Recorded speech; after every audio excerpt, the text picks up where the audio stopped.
The cameras flashed, the crowd gasped, and all eyes turned toward the Duchess of Sussex as she glided into the Balenciaga Womenswear Spring/Summer 2026 show in Paris. Meghan Markle had chosen an all-white ensemble, polished, pristine, and perfectly tailored, to reclaim the spotlight she seems to thrive under. But what should have been a glamorous Fashion Week moment quickly spiraled into a swirl of whispers, side eyes, and awkward tension when creative director Pierpaolo Piccioli allegedly snapped, "She tried to kiss me." Yes, you read that right. The usually composed Pierpaolo, known for his graceful demeanor and elegant designs, was reportedly left stunned by Meghan's bold move. What really happened behind those glittering runway lights? Let's unpack the moment that had Paris talking, fashion insiders whispering, and royal watchers glued to every pixel of footage they could find.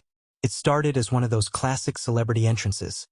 Flashbulbs popping, the front row rising ever so slightly, and a wave of anticipation that rippled through the Balenciaga venue. Meghan, as always, knew how to work an audience. She smiled that famous Hollywood meets royalty smile and made her way toward Pierpaolo, who was greeting guests at the entrance. But according to murmurs among attendees, the Duchess crossed an invisible line of European formality. While leaning in, perhaps for what she thought was a friendly double-cheek greeting, Pierpaolo seemed caught off guard. Witnesses described an awkward freeze, followed by an almost theatrical pullback. The director reportedly whispered a firm warning, telling her she'd overstepped.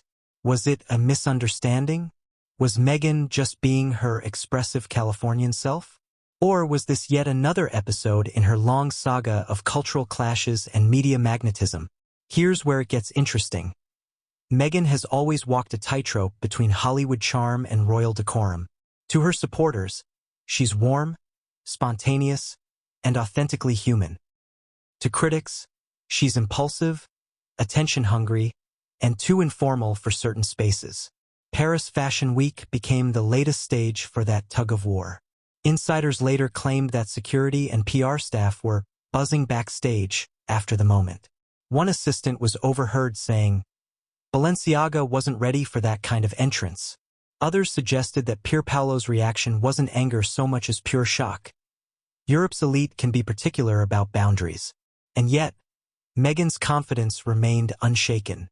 Moments later, she was seated front row, unbothered, chatting animatedly with editors and stylists, while cameras lingered on her white-on-white ensemble.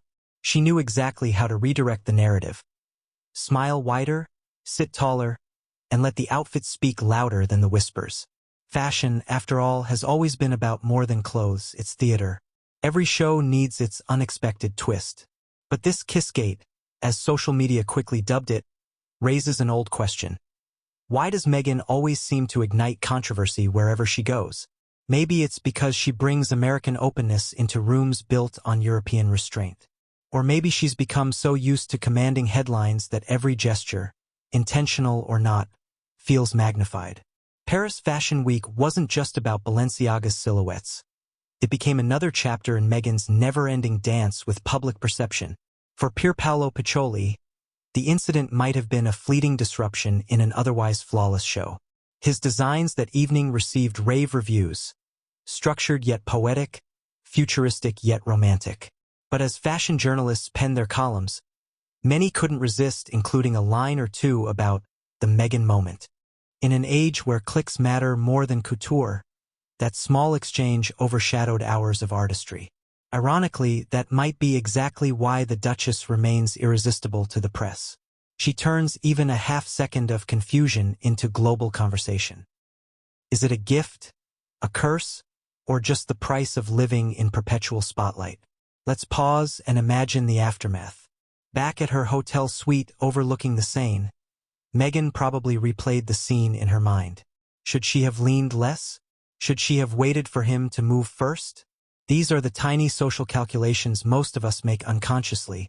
But when you're Meghan Markle, the world grades your every move in real time. Still, there's something undeniably relatable here. Who hasn't misread a social cue at some point? The awkward wave that wasn't returned. The handshake that turned into a hug. The hello that met silence. It's just that, for most of us, our faux pas don't make international headlines. Meghan's moment reminds us that no matter how polished someone seems, awkwardness spares no one. Yet beneath the laughter and the memes, there's a deeper takeaway about perception and power.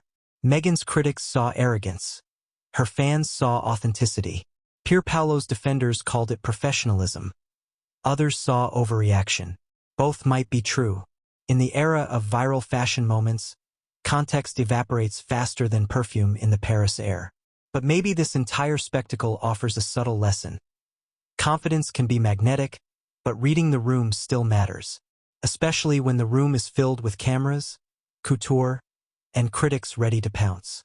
By the end of the week, the buzz faded, replaced by the next headline. Still, the image of Meghan in that glowing white outfit remained, a symbol of poise amid chaos, whether self